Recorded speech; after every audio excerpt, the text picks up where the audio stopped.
नमस्कार दोस्तों, आज के इस एपिसोड में आप सभी दर्शकों का हृदय से स्वागत है। दोस्तों, सृष्टि में होने वाली घटनाएं अनायास ही नहीं होती हैं, बल्कि इनके पीछे सृष्टि के नैसर्गिक नियम कार्य करते हैं। ऐसे भी कुछ निश्चित नियम और सिद्धांत हैं जो कि मानव जीवन में होने वाली घटनाओं को नियंत्रित करते हैं। ऐसे ही कुछ बेहद प्रभावशाली नियमों पर आधारित एक विज्ञान है वास्तुशास्त्र। दोस्तों, सभी के मन में एक जिज्ञासा होती है, कुछ जानने की इच्छा होती है, तो मैं वास्तुशास्त्र से रिलेटेड बहुत सारी चीजें लेकर आई हूँ। आज आप सबके सामने एक ऐसी शख्सियत को पेश करने वाले हैं हम और हमारी टीम, डॉक्टर अनिल कुमार वर्मा जी। दोस्तों, सफलता सरल नहीं है, लेकिन उतनी भी कठिन नहीं है। एक छोटा सा कॉन्सेप्ट है कि नेचर की एनर्जी प्लस सेल्फ एनर्जी दोनों का उपयोग बहुत ही साधारण तरीके से अगर आप करेंगे तो सफल होंगे। दोपहर के धूप की थकन को इसलिए झेल जाता हूँ क्योंकि थके हुए कदमों की मंजिल मेरा घर होता है।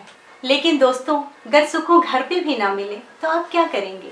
जी हाँ, उस समस्या का निदान मैं लेके आई हूँ आज आपके सामने डॉक्टर अनिल कुमार वर्मा जी के नाम से, जो कि वास्तुशास्त्र में गहन अध्ययन जिन्होंने किया है और आज वो हमारे बीच मौजूद हैं। और मैं चाहती हूँ कि आप सभी मेरे साथ उनका तालियों के साथ स्वागत करें। तो आइए दोस्तों, स्वागत करते हैं डॉक्टर अनिल कुमार वर्मा जी का तालियों के साथ। नमस्कार सर। निश्चित तौर पे आज के दौर में हर इंसान सफलता चाहता है और आप सफलता की सीढ़ियों पे चढ़ते चढ़ते बहुत ऊंचाइयों पर पहुंच गए हैं। कहाँ से आपने शुरुआत की? देखिए, बचपन की अगर बात करूं तो मेरा बचपन पुणे में भी था। पुणे जो आजकल कहलाता है जी। हमारे पिताजी वहाँ ARD में पोस्टेड थे, जो आजकल DRDO कहलाता है। अच्छा। और हम लोग वहाँ रहते थे। बाद में मेरा एजुकेशन जबलपुर में हुआ, जो हमारा नेटिव प्लेस है। अच्छा। इंजीनियरिंग मैंने जबलपुर से किया। अच्छा। स्कूलिंग भी वहाँ का बड़ा फेमस स्कूल था, मॉडल स्कूल, जो कि MP छत्तीसगढ़ में उस जमाने के हिसाब से सबसे अच्छा स्कूल माना जाता था। अच्छा। वहाँ का जबलपुर में इंजीनियरिंग मैंने 1972 में किया। अच्छा। और कॉलेज में ही लेक्चर हो गया था, इंजीनियरिंग कॉलेज में। अच्छा। उसके बाद कुछ वर्षों के बाद में मुझे लगा कि मतलब एग्जीक्यूटिव लाइन में आना चाहिए, बजाय इसके कि टीचिंग में रहे। जी जी। मैं बैंक में चला गया, टेक्निकल ऑफिसर। कौन से बैंक में? State bank of India. अच्छा। State bank. कहाँ पोस्टिंग थी आपकी? टेक्निकल। पहली पोस्टिंग तो मेरी रीवा में थी। अच्छा। इंडियन बैंक में। उसके बाद मैं रीवा, सतना, पन्ना, जबलपुर, भोपाल बहुत रहा। बहुत शहरों में घूम चुके हैं। तो आप बैंकिंग के दौरान अचानक आपके मन में कैसे ख्याल आया कि वास्तुशास्त्र में उतरा जाए, उसका अध्ययन किया जाए? देखिए, ऐसा है कि मैं तो वास्तु में विश्वास करता नहीं था जी। जो एजुकेशन था, टेक्निकल एजुकेशन था, इंजीनियरिंग में एजुकेशन था, और बैकग्राउंड इस तरह का था कि कभी वास्तु के बारे में सोचा भी नहीं। जी जी। लेकिन बैंक ने मेरी पोस्टिंग कर दी नरसिंहपुर, एक जिला है। हाँ हाँ। जबलपुर के पास में जी। वहाँ जो डिस्ट्रिक्ट की मेन ब्रांच थी, वहाँ ब्रांच मैनेजर बना दिया मेरे को। अच्छा। और हमारा बैकग्राउंड टेक्निकल था, अकाउंटेंसी से तो था नहीं जी। और वो बड़ी डिस्टर्ब ब्रांच थी। डिस्टर्ब ब्रांच ऐसे कि मतलब जो हमारा क्लरिकल स्टाफ था मोस्टली मैसेंजर से प्रमोटेड था। अच्छा अच्छा। एक दो महिलाएं थी जो कि मतलब करते कंपल्सरी ग्राउंड पे आई थी। अच्छा। और जो ऑफिसर्स थे वो ऑफिसर एसोसिएशन के ऐसे ऑफिसर्स होते थे जो कि जबलपुर से पास में किसी ब्रांच में उनको भेजना है तो नरसिंहपुर भेज दिया। नरसिंहपुर से मॉर्निंग ट्रेन से आते थे, इवनिंग ट्रेन से चले जाते थे। मतलब सब परेशानियों में घिरे हुए थे। तो मतलब वो उस ब्रांच में तब कंप्यूटराइज नहीं हुई थी ब्रांच। अच्छा। तो सारा काम मैनुअल था। जी। तो स्ट्रेस बहुत रहता था क्योंकि सब हर दिन का काम उसी दिन खत्म करना है। हाँ। तो बहुत स्ट्रेस में था। उसी दिनों क्या हुआ कि हमारे बैंक के ऊपर वाले फ्लोर में महर्षि महेश योगी का एक संस्थान आ गया ट्रेनिंग देने का। अच्छा। जो कि ट्रांसजेंडर मेडिटेशन सिखाते थे। Okay okay. उनका अकाउंट मेरे पास आया, उन लोगों से परिचय हुआ। तो बाद में जब उनका कॉलेज वहाँ बनने लगा तो उनको डिजाइन करने के लिए दो आर्किटेक्ट्स आए थे, एक कनाडा से और एक अमेरिकन था, कैनेडियन अमेरिकन। अच्छा। तो दोनों वहाँ की जो उनकी स्विट्जरलैंड में यूनिवर्सिटी है वहाँ से वास्तु पढ़ के आए थे। अच्छा। कौन सी यूनिवर्सिटी? उनकी महर्षि महेश की खुद की यूनिवर्सिटी है। अच्छा। स्विट्जरलैंड में। अच्छा। वहाँ उन्होंने वास्तुशास्त्र पढ़ा था। जी। दोनों आर्किटेक्ट्स ने। तो वो आगे मेरे पास आके बैठते थे क्योंकि नरसिंहपुर छोटी जगह थी तो अंग्रेजी बोलने वाले कम मिलते थे और बीइंग इंजीनियर थोड़ी वेवलेंथ मिलती थी, इसलिए वो हमेशा मेरे पास आके बैठते थे। अच्छा। उनने एक आध बार चर्चा की वास्तु की, तो मैंने तो ब्लंटली मना कर लिया कि I don't believe in vastu. मतलब आप खुद भी उस पर विश्वास नहीं करते थे? तो उसके बाद उन्होंने मेरे से कुछ बात नहीं की। जब वो जा रहे थे तो मैं उनको अपनी कार से स्टेशन छोड़ के आया, क्योंकि उनकी बॉम्बे से फ्लाइट थी जी। तो हावड़ा बॉम्बे मेल से वो लोग जा रहे थे जी। Next day. तो सेंटर का इंचार्ज था एक मिस्टर अखबार, वो एक मैप लेके आए A4 साइज के कागज में जी। वो मेरे चेम्बर का मैप बना के छोड़ गए थे। तो मैंने बोला ये क्या है, तो बोले ये बोल रहे थे कि वो मिस्टर वर्मा का वास्तु सब बिगड़ा हुआ है, हाँ। इसलिए वो स्ट्रेस में रहते हैं। हाँ। तो ये दे दीजिएगा, तो वो अगर करेंगे तो उनको थोड़ा रिलीफ मिलेगा। जी। तो दोस्तों मेरे साथ बने रहिए और आगे हम ये जानेंगे कि वो क्या शीट लेकर आए थे अग्रवाल जी, जो हम देखने की इच्छुक हैं और शायद आप भी। तो सर, भिलाई में आपके चाहने वालों की कमी नहीं है। मेरे पास एक छोटा सा वीडियो क्लिप है, मैं आपको वो दिखाना चाहती हूँ। किसी ने आपके लिए 2 शब्द कहे हैं। जी ठीक है, दिखाइए। जी। नमस्कार, मैं डॉक्टर गौरव दानी, दंत रोग विशेषज्ञ, दुर्ग शहर में प्रैक्टिस करता हूँ। आज मुझे शख्सियत छत्तीसगढ़ के में अंजलि जी के द्वारा डॉक्टर अनिल कुमार वर्मा जी के बारे में कुछ कहने का मौका मिला है।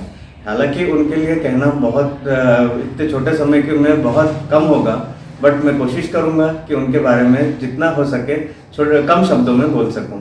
श्री डॉक्टर अनिल कुमार वर्मा जी वास्तु में हमें बहुत सारी जानकारी दिया और उन्होंने मेरे क्लिनिक को, मेरे कैरियर को और मेरे मानसिक उसको संतुलित करने के लिए बहुत सारे एडवाइस दिए, जिसके कारण आज मैं बहुत ही खुश और अपने प्रैक्टिस में बहुत अच्छा काम कर पा रहा हूँ। मेरे कुछ चीज़ें थी जो मेरे क्लिनिक में और घर में दोनों में उन्होंने बहुत सारे एडवाइस दिए, जैसे कि मेरे यहाँ का जो स्टेयर केसेस थे वो ईशान कोण में थे। मैं जिस जगह ऑपरेट करता था उसके ऊपर बीम जाती थी जो स्ट्रेस लाइन में आती थी, और जो मेरा चैम्बर था जिसमें जियोपैथिक स्ट्रेस लाइन के बीच में मैं बैठता था, उसके कारण मुझे प्रैक्टिस पहले भी करता था और अभी भी वही करता हूँ। बट जो अड़चनें आती थी वो इसको रेमेडियल उनके ठीक करने के बाद मुझे जो अड़चनें आने थी वो बहुत कम हो गई, और कई जगहों पे तो मुझे मेरा स्ट्रेस लेवल बहुत मायने में कम हो गया, जिसके कारण मैं बहुत उनका हृदय धन्यवाद कहना चाहता हूँ। बहुत बहुत धन्यवाद गौरव जी। सर, आप कुछ कहना? गौरव जी, आपने ये कहा मेरे लिए, उम्मीद है कि जो कार्य मैंने आपके लिए थोड़ा सा सलाह दी थी आपको, वो आपके काम आई। बढ़िया है, थैंक यू। तो सर शुरू करते हैं। आप बता रहे थे, कुछ जिक्र कर रहे थे, आपके पास एक शीट आई थी, उसके बाद क्या हुआ? जी, A4 साइज की शीट में मेरा जो चैम्बर था उसका ड्राइंग बनाया हुआ था उन्होंने कि कहाँ मुझे कंप्यूटर रखना है, कहाँ मुझे बैठना है, कहाँ हमारे विजिटर्स बैठेंगे, वगैरह वगैरह। जी जी। तो मैंने उससे पूछा मिस्टर अग्रवाल से कि ये क्या है, तो बोले कि वो कह रहे थे कि वास्तु के हिसाब से आपका सब गड़बड़ है। अच्छा। और अगर आप इसको चेंज करेंगे तो आपको रिलीफ मिलेगा। अच्छा। तो मैंने कहा मेरे पास इतने बार आते थे वो लोग, मेरे से कभी नहीं बोला। बोले हाँ, वो कह रहे थे कि उनको विश्वास नहीं है, फिर भी एज ए गिफ्ट हमारी तरफ से दे दीजिए। हाँ। तो अगर करेंगे चेंज तो उनको फायदा होगा। जी जी। तो मैंने, क्योंकि किसी की गिफ्ट थी, उसके आधार पर मैंने अपना चैम्बर चेंज किया। अच्छा। टू माय सरप्राइज, या कहना चाहिए अटर सरप्राइज, 3-4 हफ्ते में मुझे काफी रिलीफ मिला, मेंटल रिलीफ मिला। अरे वाह। ना स्टाफ बदला, ना हमारे क्लाइंट बदले। जी जी। कुछ चेंज नहीं हुआ। एक ड्रास्टिक चेंज मिला आपको? चेंजेस मिले, बहुत सारे चेंजेस। बहुत बढ़िया। तो उसके कारण मुझे ये विश्वास होने लगा कि यार कुछ ना कुछ तो है वास्तु में। जी जी जी। इसका से हवा में उड़ाने वाली बात नहीं है। तो फिर मैंने किताबें ढूंढना शुरू की, पढ़ना शुरू किया, पढ़ते गए और लगातार इसे स्टडी करके थोड़ा बहुत लोगों को सलाह देते रहे। जी जी। और मतलब गहन अध्ययन करना शुरू कर दिया उसके बाद से आपने। तो सर क्या बता रहे थे आप, 2005 से फिर ये सिलसिला शुरू हुआ? नहीं, 2005 में मुझे एक मौका मिला BRS लेने का बैंक से। अच्छा। तब मैं चीफ मैनेजर था भोपाल में। अच्छा। मैंने वहाँ से BRS लिया और फिर ऑल इंडिया लेवल पे सर्च करना शुरू किया नेट पे कि कौन लोग इसमें हैं। अच्छा। तो हमारे कई गुरु मिले, हमारे जो वैदिक वास्तु में जो गुरु थे पवन पापड़ीवाल जी अच्छा। से सीखा। अच्छा और पिरामिड वास्तु मैंने डॉक्टर जितेंद्र भट्ट से सीखा। अच्छा फिर जो हमारे जियोपैथिक स्ट्रेस और डिफरेंट एनर्जीज पे एनालिसिस करना डॉक्टर मनन मूर्ति से सीखा। अच्छा अच्छा उसके बाद जो इंस्ट्रूमेंट आए हैं वो हमने इंस्ट्रूमेंट का यूज़ करना सीखा। जी। ये हमारे मयंक बड़जात्या जी एक आर्किटेक्ट हैं पुणे में, अच्छा, उनसे अच्छा। सीखा। अच्छा इस तरह सब लोगों से इंफॉर्मेशन कलेक्ट करके और अपना फिर मैंने वेबसाइट बनाया। अच्छा और उसके बाद से फिर प्रोफेशनली इस काम को करने लगे। अच्छा। तो सबसे पहले तो आप मुस्कुराते रहिएगा। तो मैं ये कह रही थी सर कि आपने अभी जिक्र किया जी कि पिरामिड्स के बारे में और इंस्ट्रूमेंट्स के बारे में, क्या चीज़ें हैं वो, कैसे यूज़ करते हैं? देखिए, इंस्ट्रूमेंट्स का तो मैं आपको दिखाता हूँ और फिर आपको समझाता भी हूँ, कुछ Practical देर के बताइए। बाद में प्रैक्टिकली बता देता हूँ। जी। पिरामिड्स के बारे में मैं बताऊँ कि पिरामिड्स एक ज्योमेट्रिकल फिगर है अच्छा जो कि पर्टिकुलर एंगल में, जो कि 51.51 डिग्री का एक एंगल होता है, अच्छा। उसमें वो बने होते हैं, शेप में होते हैं। अच्छा। और उस शेप के कारण जो ब्रह्मांड से कॉस्मिक एनर्जी आती है, हाँ। कॉस्मोस से जिसको बोलते हैं, जी। उस एनर्जी को अट्रैक्ट करते हैं अपने अंदर। अच्छा। और वो इतनी पॉजिटिव एनर्जी होती है जी। कि वो हमारे जहाँ भी उसको यूज़ किया जाता है अंदर की सारी नेगेटिविटी को ख़त्म कर देती है। सर आप लोगों को बताइए कि सबसे बड़ा पिरामिड कहाँ पे है? देखिए, सबसे बड़ा पिरामिड मिस्र में है, जो कि गीज़ा का कहलाता है। अच्छा। गीज़ा का पिरामिड है। तो एक बात मैं बता दूं, लोगों के मन में ये मतलब शंका होती है। शक है, शंका है कि मतलब ये मकबरे होते हैं। हाँ हाँ। पिरामिड मकबरे नहीं है। जी। उसके अंदर जो उन्होंने मम्मी बना के रख दी, जो वहाँ के राजा महाराजा थे, उनकी जो मृत्यु के बाद में मम्मी बना दी उनकी बॉडी की, जी। वो सुरक्षित रहे इसलिए उसके अंदर रखा गया। जो अपने आप में मकबरे नहीं है, मतलब कहते पिरामिड का शेप जो है जी, वो जी। पॉजिटिविटी बढ़ाता है। जी जी जी। सर आपने बताया इंस्ट्रूमेंट्स के बारे में और पिरामिड्स के बारे में, तो मुझे थोड़ा विस्तार में बताइए दोनों चीज़ के। देखिए, पिरामिड्स के बारे में तो बताता हूँ मैं, इंस्ट्रूमेंट के बारे में थोड़ा सा देर में बताता हूँ। आपको इंस्ट्रूमेंट निकाल के दिखा देता हूँ। अच्छा, प्रैक्टिकल बताएंगे आप। जी। पिरामिड्स के बारे में बता दूँ, पिरामिड एक ज्योमेट्रिकल शेप है अच्छा। जो कि 51.5 डिग्रीज एंगल पे बने हुए ट्रायंगल होते हैं, ट्रायंगुलर शेप में। और बेस तो उनका रेक्टेंगुलर होता है, लेकिन ऊपर ट्रायंगुलर शेप में होते हैं। जी। और इसके अंदर जो है ये शेप जो है, जो ब्रह्मांड से, हाँ। कॉस्मोस से जो कॉस्मिक एनर्जी आती है, जो कि सबसे अधिक पॉजिटिव एनर्जी होती है, अच्छा। उसको अट्रैक्ट करने की ताकत रखते हैं। अच्छा।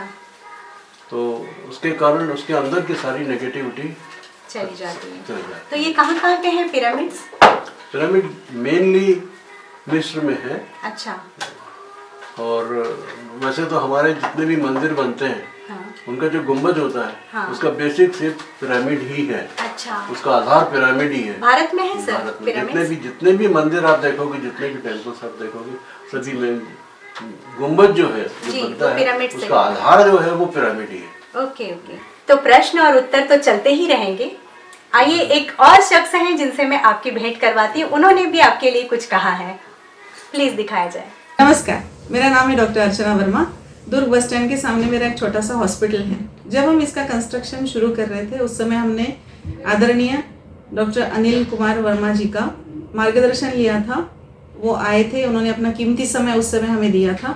उन्होंने आके इस पूरे जगह को एग्जामिन करके, और ये सुनहरा अवसर जिसमें आदरणीय वर्मा जी के बारे में मुझे बोलने का मौका मिल रहा है, ये मुझे यूट्यूब चैनल जो कि अंजलि जी चलाते हैं, उसका नाम है शख्सियत छत्तीसगढ़ द्वारा दिया जा रहा है, जिसके लिए मैं बहुत बहुत अपना धन्यवाद प्रकट करती हूँ। Thank you. उस समय डॉक्टर अनिल कुमार वर्मा जी ने अपना कीमती समय हमें दिया था, और इस जगह को एग्जामिन करने के बाद, जहाँ कुछ जगह कुछ प्रॉब्लम्स आई थी, खास करके लिफ्ट पिट में कुछ प्रॉब्लम्स आई थी जो कुछ इलेक्ट्रॉनिक उपकरणों को लेके थी, उनका उपाय आदरणीय वर्मा जी ने बताया था, और वहाँ हमने पिरामिड्स लगाए थे। उसके बाद से आज तक लिफ्ट में कुछ भी इलेक्ट्रॉनिक उपकरणों से रिलेटेड या मेजर ऐसी कोई प्रॉब्लम नहीं आई है, वो स्मूथली चल रही है। आप जानते हैं कि लिफ्ट का सबसे ज़्यादा उपयोग हॉस्पिटल्स में किया जाता है, 24 आवर्स लिफ्ट यूज़ की जाती है।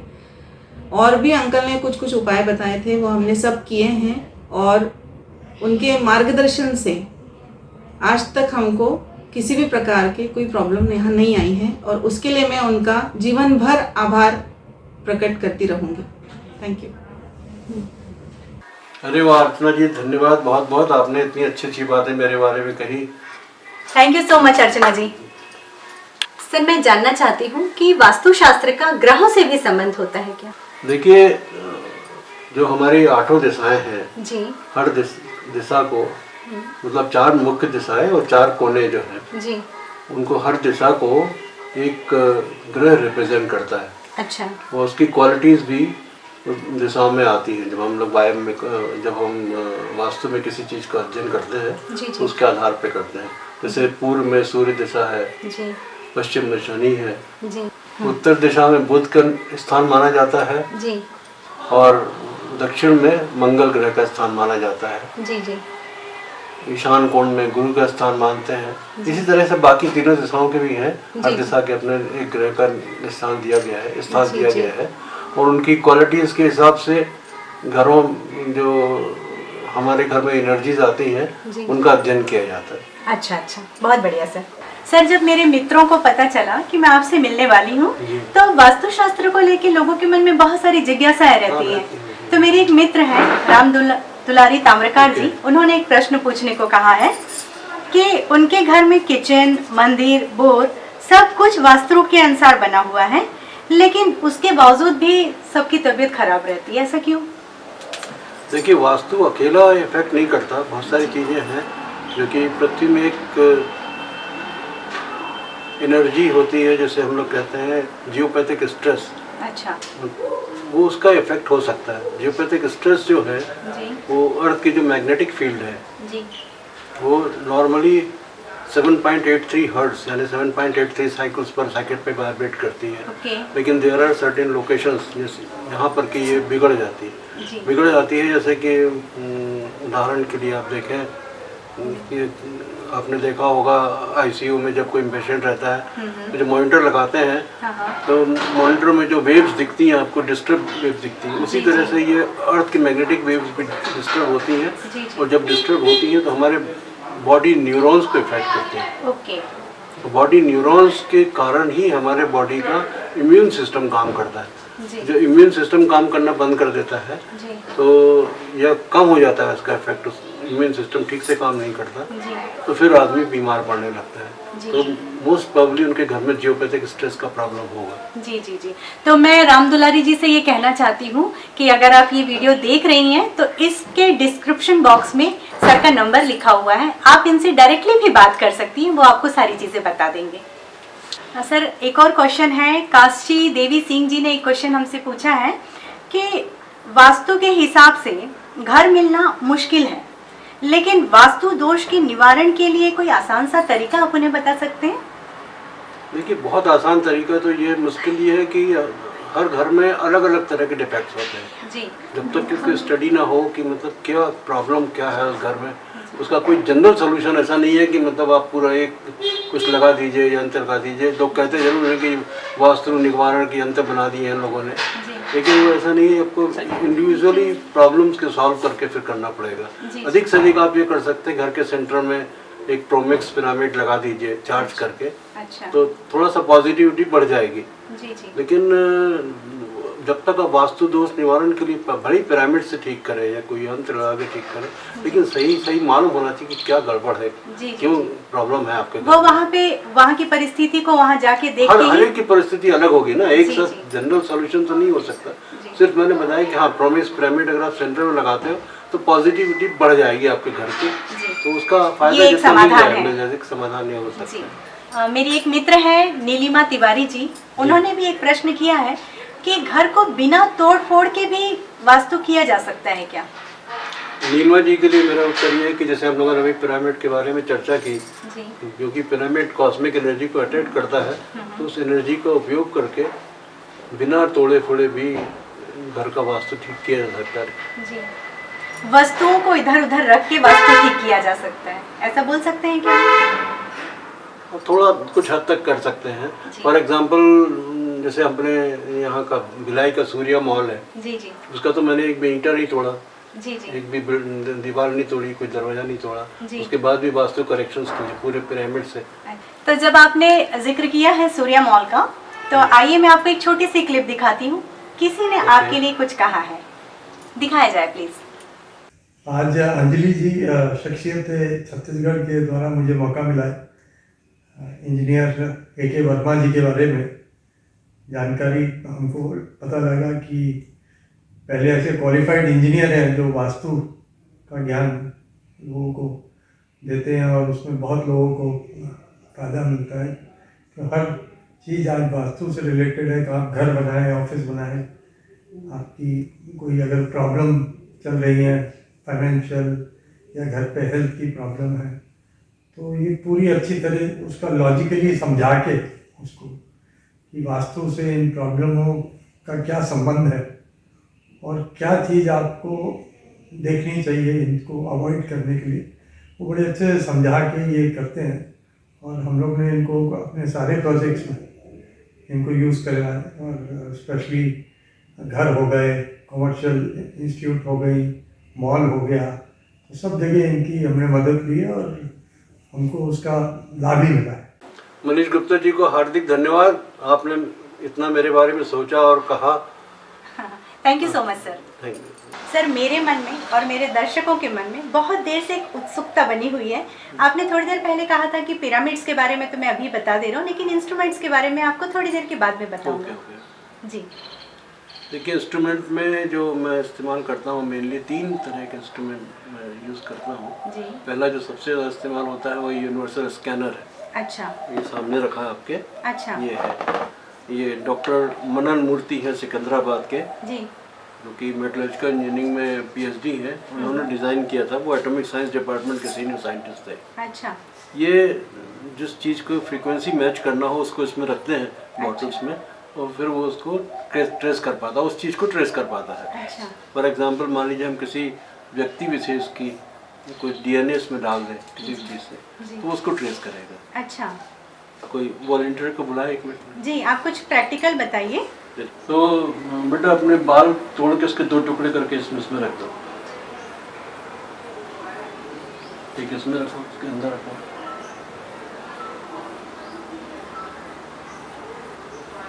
मैं मदद करूं?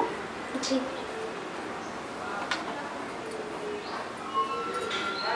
ये मैंने दोनों जो टुकड़े उसने दिए बालों के, इसमें मैंने रख दिए। जी जी अब ये इंस्ट्रूमेंट इनके DNA को कैच कर सकता है जी जबकि हम इसको ऑन करते जी। हैं। वैसे आप देखेंगे तो ये बिल्कुल फ्री है, जी घूमने लगता है, जी जी लेकिन थोड़ा सा छोटा कर लूँगा इसको। जी। अब देखिए, मैं इसको कोशिश करता हूँ यहाँ रखने के लिए, ये क्या करता है देखिए आप। वाह, अब आप चलो, कहीं चल के जाओ बेटा।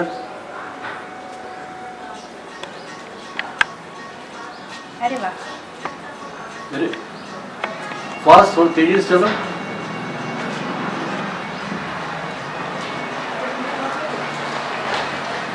बहुत बढ़िया। सर, जैसा कि मैं देख पा रही हूँ यहाँ पे 2 इंस्ट्रूमेंट्स और रखे हुए हैं, ये सब किस काम आते हैं? देखिए बता रहा हूँ, ये जो पहला इंस्ट्रूमेंट है इसको बोलते हैं लीकर एंटीना। अच्छा एक जर्मन फिजिसिस्ट से हाँ। उन्होंने ये डेवलप किया था, और एक फ्रांस की कंपनी है एक्मोस नाम की, वो इसे बनाती है। अच्छा इसका पर्पज़ ये है कि ये डिफरेंट काइंड ऑफ एनर्जीज़ को ये चेक कर सकती है। डाउजिंग इंस्ट्रूमेंट है ये। अच्छा। इसको लेके आप जाएंगे तो जैसे आपने इसको यहाँ पे रखा 2.4 में, तो ये आपको आध्यात्मिक ऊर्जा जिसको बोलते हैं, स्पिरिचुअल एनर्जी का कहीं है आपके घर में तो बता देगी। अच्छा अगर हमने यहाँ पे इसको 6.6 पे रखा तो ये आपको नेगेटिव एनर्जी बता देगा। अच्छा 12 में रखा तो आपको ये कॉस्मिक एनर्जी बता देगा। ऐसे डिफरेंट काइंड ऑफ एनर्जीज को ट्रेस out करने कर- के लिए हम लोग इसका इस्तेमाल करते हैं। बहुत बढ़िया। दूसरा इंस्ट्रूमेंट ये है, ये EMF सेंसर कहलाता है, अच्छा और इसे घोस्ट मीटर भी बोलते हैं। अच्छा ओके। तो जहाँ पर भी आपका रेडिएशन लीक होता है, हाँ हाँ इलेक्ट्रोमैग्नेटिक रेडिएशन, वो इसको बता देते हैं। अच्छा ये EMF सेंसर कहलाता है। जहाँ भी रेडिएशंस होते हैं इलेक्ट्रोमैग्नेटिक फील्ड के, उसको चेक करता है ये। जी। और इसे घोस्ट मीटर भी कहते हैं। अच्छा ghost meter in the sense कि जहाँ ऐसा अमेरिकन पैरानॉर्मल सोसाइटी का कहना है, हाँ जहाँ कहीं भी स्पिरिट्स होती हैं वहाँ पे आपको थोड़ा सा 2 मिलीगॉस के आसपास का इलेक्ट्रोमैग्नेटिक फील्ड मिलता है आपको। अच्छा सर, आप भी घोस्ट में बिलीव करते हैं? घोस्ट को मैं एक एनर्जी की तरह समझता हूँ। अच्छा। हाँ, एक मतलब हमें एक एनर्जी के रूप में मिलती है, जिसे हम नेगेटिव एनर्जी कह सकते हैं। उस रूप में मैं जानता हूँ कि मुझे 2-4 जगह मिले हैं, ऐसे लोकेशंस मिले हैं जहाँ अच्छा। पर मिले भी। और आपने सामने से देखा भी है? देखने को तो कुछ नहीं मिला, लेकिन उसका एक्सपीरियंस मिले। अच्छा, किस टाइप के सर? एक आध शेयर करिए। जैसे हम लोग जयपुर गए हुए थे, हमारे एक मित्र है वहाँ पर, BD शर्मा जी, जो कि कंसल्टेंट है, वास्तु कंसल्टेंट है वो भी। तो वो हमें ले गए भानगढ़ फोर्ट। अच्छा। इंडिया का सबसे ज़्यादा हॉन्टेड प्लेस कहलाता है। Yes yes yes. तो हम लोग जब वहाँ गए, एक इसी इंस्ट्रूमेंट से देखते चले गए। मतलब पहले यूनिवर्सल स्कैनर से देखा कि नेगेटिव एनर्जी ढूंढते हुए एक रूम मिला, जहाँ पर कि जो हमारा लीकर एंटीना है वो भी बता रहा था कि यहाँ पे इस तरह की एनर्जी है, नेगेटिव एनर्जी है, एंटिटी बोलते हैं उसको। जी जी। राउंड फिगर, सब तरह की जो ब्लैक एनर्जीज कह सकते हैं वो दिख रही है।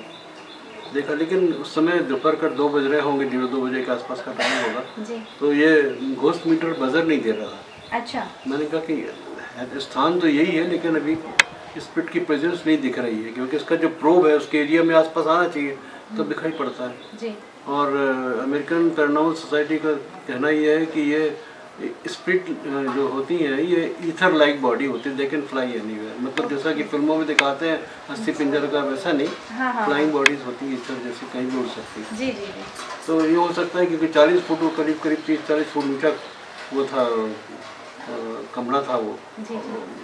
उसका, भानगढ़ फोर्ट का। जी। तो हो सकता है उसमें सीलिंग के पास हो उस समय स्पिरिट, कुछ भी हो, मुझे पता नहीं। ओके। तो हम लोग जब उसके बाद में वहाँ तक तो शूटिंग की हम लोगों ने, ये पूरा मेरा वीडियो भी है मेरे चैनल में askvastu.com में पड़ा हुआ अच्छा है। अच्छा। वहाँ तक का तो वीडियो है। उसके बाद में जो साथ में फोटोग्राफर था, उसने अपना कैमरा बंद किया और वो चला गया। तो जो हमारे मित्र थे शर्मा जी, वो सबसे पीछे रह गए उस रूम में आने के लिए। अच्छा। तो उनको पता नहीं क्या सूझा, उन्होंने जोर से चिल्ला के बोला कि अगर कोई यहाँ पर है हाँ। तो अपनी प्रेजेंस बताए। अच्छा। जैसे ही उन्होंने ऐसा बोला है, जी। उनको ऐसा अनुभव हुआ जैसे किसी ने गला पकड़ लिया। अरे बाप रे। वो घबरा करके बाहर आया, भाग करके। जी। और वहाँ थोड़ा सा चबूतरा जैसा था बाहर, गेट के बाहर। जी जी। तो वहाँ उनको 2 उल्टियाँ हुई। हाँ। पानी वानी दिया हम लोगों ने। मैंने कहा भाई देखिए शर्मा जी, आप ऐसे चैलेंज वगैरह मत करो, क्योंकि मैं कोई तांत्रिक तो हूँ नहीं कि कंट्रोल नहीं कर सकता हूँ। जी। वहाँ इंस्ट्रूमेंट से बता सकते हैं लोकेशन, बस उसके अधिक से कुछ नहीं कर सकते। जी जी जी जी। तो इस तरह का एक अनुभव हुआ मेरे साथ, और भी हुए अनुभव तो। जी जी। बहुत बढ़िया सर। हम लोग समी के पौधे के पास बैठे हुए हैं। कहा जाता है कि समी का पौधा घर में लगाना बहुत अच्छा होता है, इसके बारे में बताइए। देखिए, सभी का पौधा जो है, इसमें स्पिरिचुअल एनर्जी होती है। अच्छा। तो स्पिरिचुअल एनर्जी होती है तो उसको आपके घर में पॉजिटिविटी बढ़ती है। जी। इसलिए लोग बोलते हैं लगाने के लिए। तुलसी के पौधे में भी स्पिरिचुअल एनर्जी होती है। जी। इसमें भी होती है। मैं देखो आपको दिखाता हूँ। हमारे जो लीकर एंटीना जिसके बारे में मैंने बताया था, उसमें स्पिरिचुअल एनर्जी पे इसको सेट करते हैं। मैं आपको दिखाता हूँ। बात ले जाएंगे तो आप देखिए अपने आप ये पूरा इंस्ट्रूमेंट लोग हो गए। ये देखिए, बगल में आमले का है, लेकिन नहीं दिखाया। हाँ, इसको और ऐसे आगे बस आगे लाइए, ये देखिए। अरे वाह। देखिए, अभी हमने शमी के पौधे में देखा, मैं तुलसी में भी दिखाता हूँ आपको। हमने भी स्पिरिचुअल एनर्जी में सेट किया है। जी। ये देखिए, ये स्पिरिचुअल एनर्जी दिखा रहा है, वो ज़्यादा ही दिखा रहा है। जी जी जी। जितनी स्पीड से घूमेगा मतलब उतनी ज़्यादा एनर्जी है। और इसी के साथ ये जो छोटा सा पौधा रखा है, इसमें एक बार टच करके देखें हम। नहीं हो रहा है। अच्छा, मान इसके इसी में एक और खासियत होती है, इसमें कॉस्मिक एनर्जी भी होती है। अच्छा। कॉस्मिक एनर्जी में सेट करेंगे हम। ये देखिए, ये फिर दिखा रहा है। बहुत बढ़िया। ये देखिए, इसीलिए पुराने ज़माने में लोग घर के आंगन में लगाते थे तुलसी जी और शमी का पौधा लगाना बहुत अच्छा होता है। मेरी एक मित्र हैं रचना शर्मा जी, उनका एक सवाल है कि जब घर खरीदते हैं या बनवाते हैं तो जनरली हम ये देखते हैं कि पूर्व की दिशा होनी चाहिए या उत्तर की दिशा होनी चाहिए, दक्षिण क्यों नहीं होना चाहिए? देखिए, दक्षिण दिशामुखी जो मकान है जी। वो हमेशा बुरा नहीं होता। अच्छा। बुरा तभी होता है जबकि वो वास्तु सम्मत ड्राइंग पे ना बना हो। अच्छा। अब आप कहेंगे वास्तु सम्मत ड्राइंग का से क्या मतलब है आपका? बिल्कुल। तो देखिए इसमें आपको बताया डिफरेंट टाइप ऑफ एनर्जीज है, अलग अलग दिशाओं में उनका स्थान है। जी जी। तो जो हमारे सबसे पवित्र दिशा मानी जाती है वो ईशान कोण होता है। अच्छा। ईश्वर का स्थान माना जाता है। जी जी। उसमें नॉर्थ से भी पॉजिटिव एनर्जी आती है, ईस्ट से भी पॉजिटिव एनर्जी आती है, दोनों डायरेक्शन से जी जी। पॉजिटिव एनर्जी आती है। इसलिए मैक्सिमम पॉजिटिव एनर्जी घर की आपको ईशान कोण में मिलती है, पूर्व और उत्तर के बीच में कोना जो होता है। यस। तो अगर दक्षिण मुखी मकान होता है जी। तो मान के चलिए कि घर का जो टॉयलेट है, जी सेप्टिक टैंक है, वो हमेशा पीछे जाएगा। जी बिल्कुल। तो 90% केसेस में ये होता है कि आपका जो टॉयलेट या सेप्टिक टैंक ये आपको ईशान कोण में आ जाता है। हाँ जैसे ही ईशान कोण में वो आएगा तो आपके घर में जो पॉजिटिविटी आना चाहिए थी वो खत्म हो जाएगी। बिल्कुल सही कह रहे हैं। आपने सबसे ज़्यादा पॉजिटिव जगह तो ईशान कोण को कर दिया, जहाँ से आपके पॉजिटिव एनर्जी आनी थी। जी। तो ये मुख्य कारण मान लीजिए मेरी समझ से। बिल्कुल, बिल्कुल। क्योंकि मैं जो वास्तु करता हूँ वो साइंटिफिक लॉजिक पे ही करता हूँ। जी ये एक बड़ी वजह है। साइंटिफिक लॉजिक पे ही करता हूँ, इलॉजिकल बात मैं करता नहीं जी, कि ये देवता का स्थान है इसलिए ऐसा कर दो, ऐसा नहीं करता। मैं बता रहा हूँ वैज्ञानिक कारण उसका है। वैज्ञानिक कारणों से करता जी। हूँ।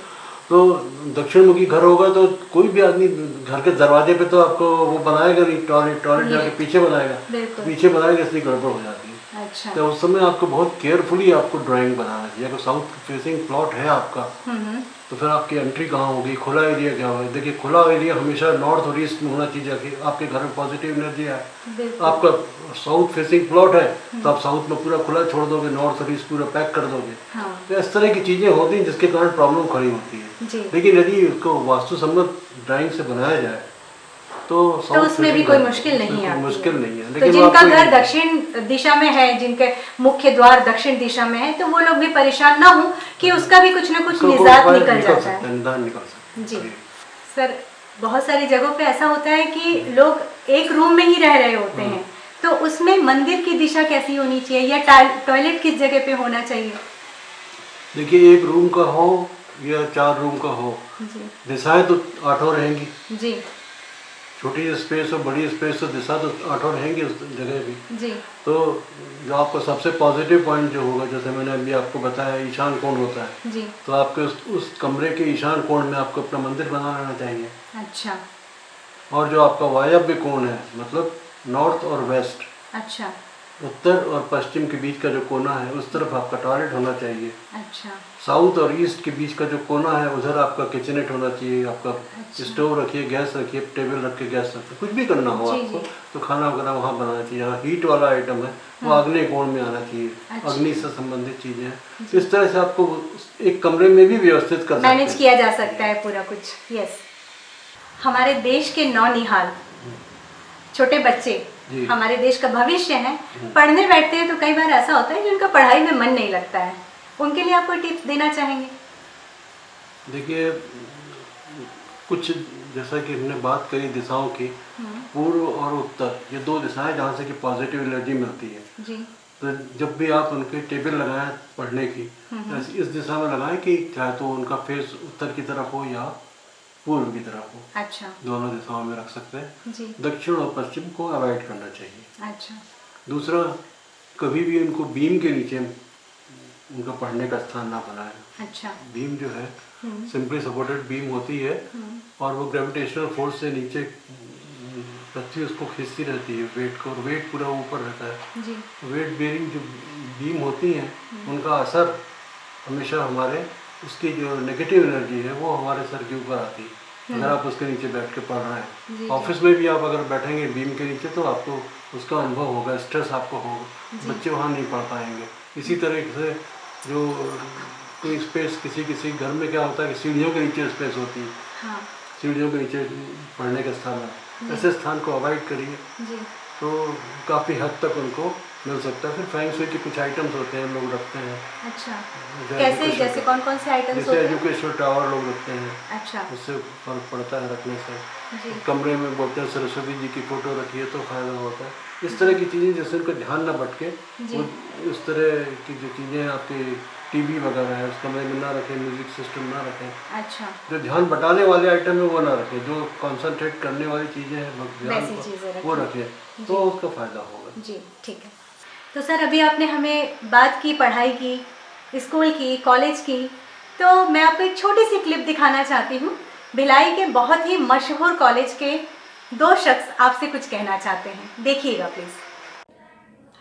मैं Sanjeev Saxena, director Mansa group of institution. 2003 से हमारा ये इंस्टीट्यूट स्टैब्लिश हुआ है। 1995 से हमारे पास ये संस्था है। 1995 से हमने धीरे धीरे इसको डेवलप किया। 2003 से महाविद्यालय डेवलप हुआ। 2010 में हमने मनसा पॉलीटेक्निक कॉलेज की स्थापना करी। इसकी जब हमने बिल्डिंग का निर्माण किया तो हमें आवश्यकता के अनुसार AICTE के नॉर्म्स के अनुसार बनाते ही रहना पड़ा। बिल्डिंग हमने बनाई ज़रूर, लेकिन शायद कुछ वास्तु दोष उसमें रह गया, इसलिए एक स्टेप आने के बाद हम लोगों का प्रोग्रेस एकाएक रुक गया। जानकार लोगों से पूछने पर पता चला कि इसमें वास्तु दोष है, आपको अपना ईस्ट और नॉर्थ ब्लॉक नहीं करना था, जो कि आपने कर दिया। क्योंकि बिल्डिंग का कंस्ट्रक्शन काफ़ी कॉस्टली होता है, बिल्डिंग को डिमोलिश करना हमारे लिए पॉसिबल नहीं था, तो हम लोगों ने इसके करेक्शन के लिए ऑप्शंस ढूंढे। बहुत जगह हम लोगों ने बात करी, फिर हमें पता चला कि भिलाई में ही इसके बहुत ही ज़्यादा एक्सपर्ट, जो कि साइंटिफिक तरीके से वास्तु दोष को दूर करने का कार्य करते हैं, डॉक्टर अनिल कुमार वर्मा जी, जो स्मृति नगर में रहते हैं, उनके द्वारा इस संस्था का उद्धार हुआ है। मैंने उनसे संपर्क किया, उन्होंने विजिट करके इसमें जो भी आवश्यक करेक्शंस थे बिना किसी तोड़ फोड़ के करने के लिए उन्होंने सुझाव दिए। कालांतर में हम लोगों ने उसको एग्जीक्यूट किया, बहुत अच्छे ढंग से हमने उसको डेवलप किया। आज मैं बिल्कुल गर्व से कह सकता हूँ कि मेरी संस्था बहुत अच्छा ग्रो कर रही है और हम लोग काफ़ी इससे प्रॉफिट प्राप्त कर रहे हैं। और मुझे लगता है कि अगर डॉक्टर अनिल कुमार वर्मा से मेरी मुलाकात नहीं होती तो शायद हम इसको अचीव नहीं कर पाते। मैं हृदय से उनका धन्यवाद दूंगा और मैं आशा करता हूं अगर कोई भी व्यक्ति जिसको इससे संबंधित कोई समस्या है उनको डॉक्टर अनिल कुमार वर्मा जी से बिल्कुल मिलना चाहिए और 100% प्रॉब्लम के सॉल्व होने की मैं गारंटी दे सकता हूँ। धन्यवाद। मैं doctor Smita Saxena, principal Manasa college of education and director Manasa polytechnic Manasa ITI। आज शख्सियत ए छत्तीसगढ़ यूट्यूब चैनल में डॉक्टर AK वर्मा जी के बारे में बोलने का मौका अंजलि जी ने दिया है हमें, तो उनके लिए मैं धन्यवाद करती हूँ। डॉक्टर AK वर्मा जी से काफ़ी पुराना परिचय है हम लोगों का और उन्होंने हमें समय समय पर वास्तु के लिए महाविद्यालय में, घर में काफ़ी सारी गाइडेंस हमको दी है। और अभी 3-4 साल पहले मैंने एक नया मकान बनाया था जिसमें डॉक्टर वर्मा जी का बहुत अच्छा योगदान रहा। उन्होंने बहुत छोटी छोटी बारीकियाँ वास्तु के बारे में बताई हमको और उसकी मदद से मुझे लगता है कि बहुत अच्छा घर बनाने में मैं सक्षम हुई हूँ, सफल हुई हूँ और पूरी तरह से मैं खुश हूँ उस घर में। तो मुझे लगता है कि डॉक्टर वर्मा जी के सुझाव मेरे बहुत काम आए और मैं उनके लिए बहुत सारी शुभकामनाएं व्यक्त करती हूँ। बहुत अच्छा कार्य कर रहे होंगे और आगे भी बहुत अच्छी उन्नति मिले, उनको प्रगति मिले। Thank you. धन्यवाद सक्सेना जी, आपने इतना कुछ सोच लिया मेरे बारे में। कॉलेज अच्छे से चले, यही शुभकामनाएं हमारी ओर से। धन्यवाद। Thank you so much. तो अब वक्त आ गया है उस लम्हे का जहाँ पे मैं हर बार आपको ये बताती हूँ कि आज पिछले बार के जो क्वेश्चंस पूछे गए थे उसके लकी विनर कौन है। तो आज हमारे साथ बैठे हुए हैं वर्मा साहब, तो आज के दिन हम उन्हीं से एक चिट निकलवाएंगे और बताएंगे आपको कि पिछले एपिसोड के लकी विनर कौन है। सर आपकी मदद चाहिए होगी इसमें।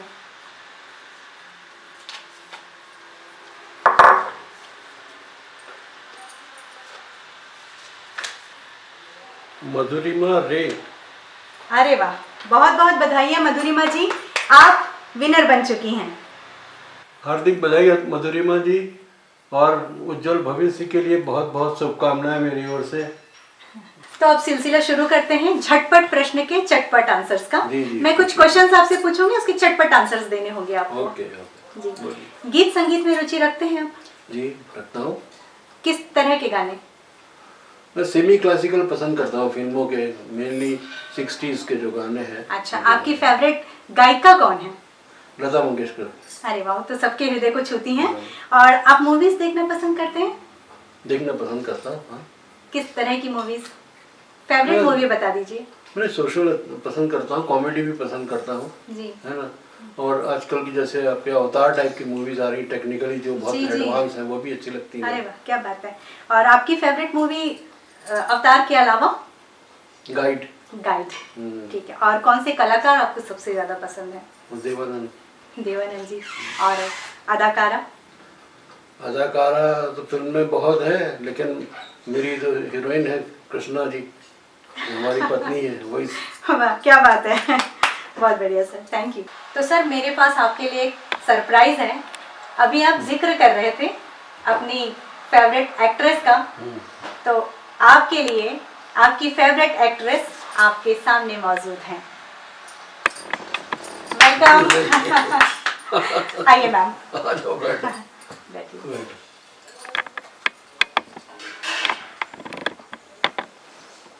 मैम, आप कुछ बताइए सर के बारे में। मैंने बहुत अच्छा वक्त इनके साथ बिताया है जी। और इनको प्रोग्रेस करते भी देखा जी।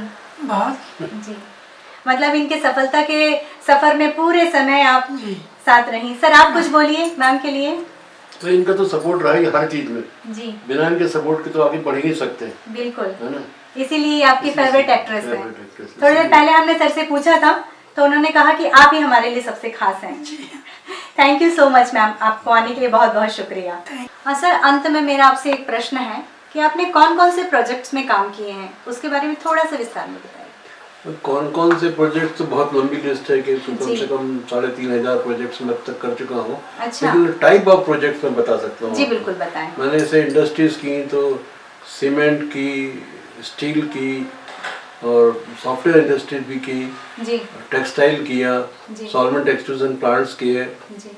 और राइस मिल्स किए। अच्छा। इस तरह से, और फार्मा की इंडस्ट्री भी की। अच्छा अच्छा। इसके अलावा आप देखेंगे तो कॉलेजेस किए, जी। प्राइवेट यूनिवर्सिटी की, स्कूल्स किए, जी। हॉस्पिटल्स किए, कॉर्पोरेट हॉस्पिटल भी किए, अच्छा। कॉर्पोरेट ऑफिसर्स किए, ऑल ओवर इंडिया में? ऑल ओवर इंडिया किए। जी।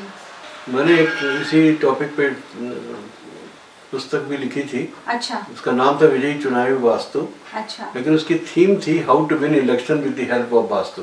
अच्छा। और ये पुस्तक पे ही मुझे डॉक्टरेट की उपाधि मिली। अरे वाह, क्या बात है सर, बहुत बढ़िया। पीएचडी की उपाधि इसी पुस्तक पे लिखी। अच्छा। क्योंकि एक विद्यापीठ है जो एस्ट्रोलॉजी पे उनका झारखंड में, जी। उन लोगों ने पुस्तक अपने लाइब्रेरी के लिए मंगाई थी। अच्छा। और फिर बाद में उनका लेटर आया कि हम आपको पीएचडी अवार्ड करना चाहते हैं। तो इस तरह से मुझे ऑनरेडी पीएचडी अवार्ड हुई वास्तुशास्त्र। क्या बात है। मेरा नाम है नेहा, ये है मेरे हस्बैंड अमृत, और वो है मेरी 2 बेटियां। और मैं डॉक्टर अनिल कुमार वर्मा की बेटी हूँ। पापा के बारे में कुछ बोलना पड़े तो समझ नहीं आ रहा है कहाँ से शुरू करूँ। मेरी लाइफलाइन है वो। जो भी जाना, जो भी सीखा, उनसे ही सीखा है। उनसे सीखा कैसे एक अच्छा इंसान बनना है, कैसे लोगों की मदद करनी है, कैसे उनके साथ भी अच्छा रहना है जो आपके साथ उतने अच्छे नहीं हैं। जब पापा ने शुरू में वास्तु के बारे में पढ़ना, बात करना, जानना शुरू किया, मुझे उतना, सच बताऊं तो, ना समझ आया, ना ही मैंने उतना ध्यान दिया। बट जब धीरे धीरे अपने खुद के घर में और खुद की लाइफ में चेंजेस देखे उसकी वजह से, तो समझ आया कि नहीं, इट्स अ बिग डील। और जैसे लोग जिन्हें पापा वास्तु कंसल्टेशन देते हैं और बताते हैं, हेल्प करते हैं, उन लोगों ने जब, बहुत बार ऐसे होता है कि वो बताते हैं पापा से कितनी चीज़ें बदली हैं उनकी लाइफ में, तो समझ आता है कि बहुत अच्छा काम कर रहे हैं वो, और हम बहुत प्राउड फील करते हैं उनके लिए, क्योंकि इस एज में उन्होंने इतना कुछ अचीव किया है। जब ज़्यादातर लोग रिटायरमेंट के बाद आराम से अपने काउच में बैठ के टीवी देखना चाहते हैं, वो वो इतना कुछ अचीव कर रहे हैं, इतना हार्ड वर्क कर रहे हैं, इतना कुछ सीख रहे हैं हर दिन। मैं बहुत बहुत प्राउड फील करती हूँ उनकी बेटी होने पे।